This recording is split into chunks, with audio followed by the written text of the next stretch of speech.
Ghana has a three-tier pension system.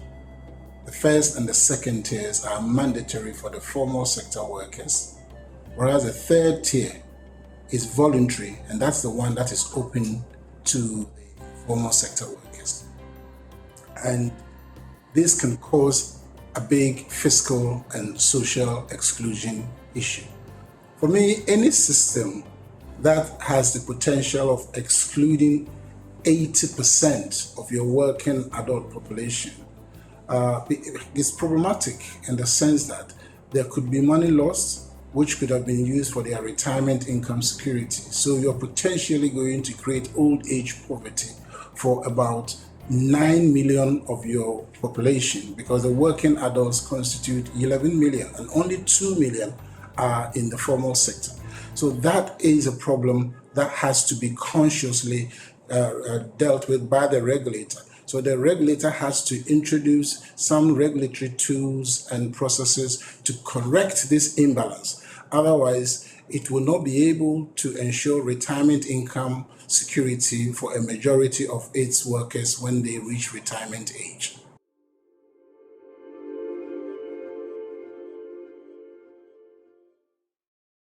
Yes, there are enabling ecosystems in Ghana that allow for the inclusion of the informal sector into the pension space. The first and foremost is the legal framework that exists. The Pensions Act, the subsidiary legislation, which is also the regulation, provides the framework for engaging informal sector workers and enrolling them onto the pension schemes. So we have the personal pension schemes and the group personal pension schemes that are provided for under the regulation that enables people to be signed on by trustees.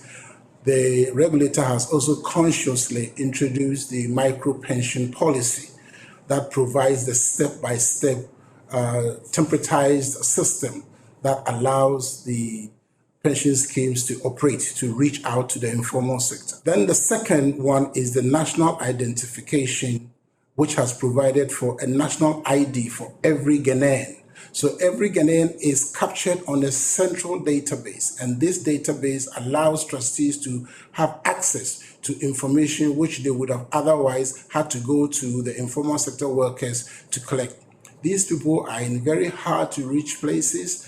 Their businesses are quite nomadic. They move from one business to the other, and therefore catching them to sit them down to collect their data in itself is a problem.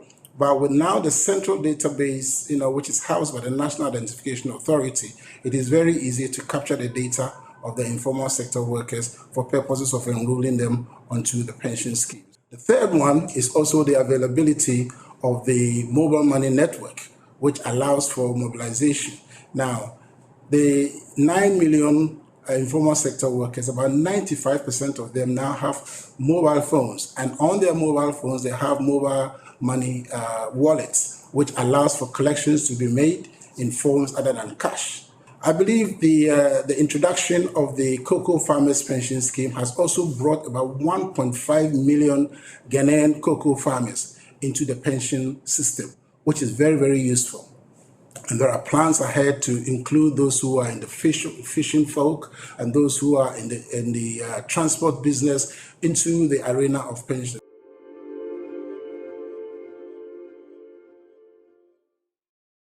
The pinBox book project is very, very useful for us because it provides collaboration and cooperation among jurisdictions of similar structure. African economies are very similar in the terms of the structure of their informal and formal sectors. When we all meet on a common platform such as the pinBox project, it is a learning platform for us. We are able to take a template of what has been successful elsewhere or what has not worked, why it didn't work, and what we can do to improve upon it. And for us here in Ghana, we are very excited to be part of this project.